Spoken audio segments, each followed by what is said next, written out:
राजस्थान में मुख्य सचिव रहे निरंजन आर्य क्या पूर्व उपराष्ट्रपति हामिद अंसारी की राह पर चल पड़े हैं? जी हां, सोशल मीडिया में तो इसी प्रकार की चर्चा हो रही है। इन दिनों राजस्थान में निरंजन आर्य मुख्य सचिव रह चुके हैं और उनके जो बयान इन दिनों चर्चा में है उसको लेकर सोशल मीडिया पर गर्मागर्म बहस हो रही है। वह यूं कि 21 सितंबर को अनुसूचित जाति कर्मचारी संघ का एक कार्यक्रम था और उस कार्यक्रम में पूर्व मुख्य सचिव का भाषण था। भाषण में उन्होंने जो बातें कही उन बातों का लबोलुआब कुल मिला के इसी प्रकार का था जैसा कि पूर्व उपराष्ट्रपति हामिद अंसारी का जो उपराष्ट्रपति पद से उनकी सेवानिवृत्ति हुई उसके बाद में जो उन्होंने बयान दिया था, याद कीजिए, पूरे देश भर में उसकी चर्चा हुई थी। उन्होंने मुस्लिम समाज को लेकर कुछ बयान दिए थे कि मुस्लिम समाज जो है अभी भी डरा हुआ है, घबराया हुआ है, भेदभाव की बातें उन्होंने कही थी। इसी प्रकार की सी बात निरंजन आर्य ने कर ली है। निरंजन आर्य ने कहा कि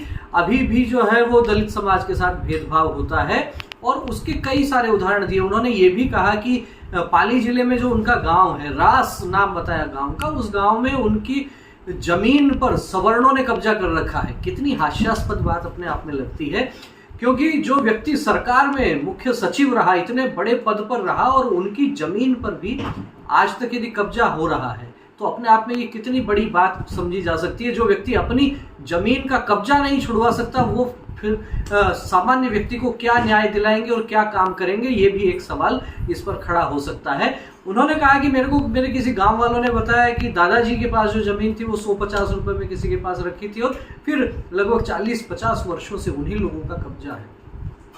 40-50 वर्षों की बात है तो निरंजन आर्य भी सेवानिवृत्त हो चुके हैं और 65 वर्ष से कम की उनकी आयु नहीं होगी। तो उस समय निरंजन आर्य की आयु कम से कम 20 से 25 वर्ष की तो रही होगी और ऐसे में यदि उनको अब जाकर ये भान हो रहा है तो आप समझ सकते हैं। उन्होंने कहा कि जो किताबों में एकता की बात होती है, भाषणों की बात होती है, वो केवल दिखावे की बात है, भावनात्मक रूप से लगाव नहीं है। ये बड़ी बात उन्होंने कह दी है और भी कई सारी बातें उन्होंने कही। एक वकील का उदाहरण भी उन्होंने बताया कि वकील ने पहली बार जब वो मिलने गए तो चाय, नाश्ता, बिस्किट, नमकीन सब खिलाया। दूसरी बार में पूछ लिया कि आपकी रैंक कौन सी है, तो रैंक कौन सी है, इससे आखिर भेदभाव कैसे हो गया।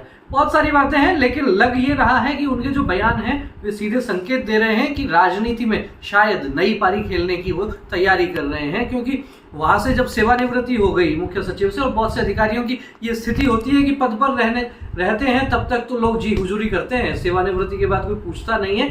तो क्या इस बात से आहत होकर तो कहीं राजनीति में आने का मन नहीं बन रहा, और राजनीति में आने का मन है इसीलिए तो इस तरह के बयान नहीं दिए जा रहे? क्या कहना है आपका?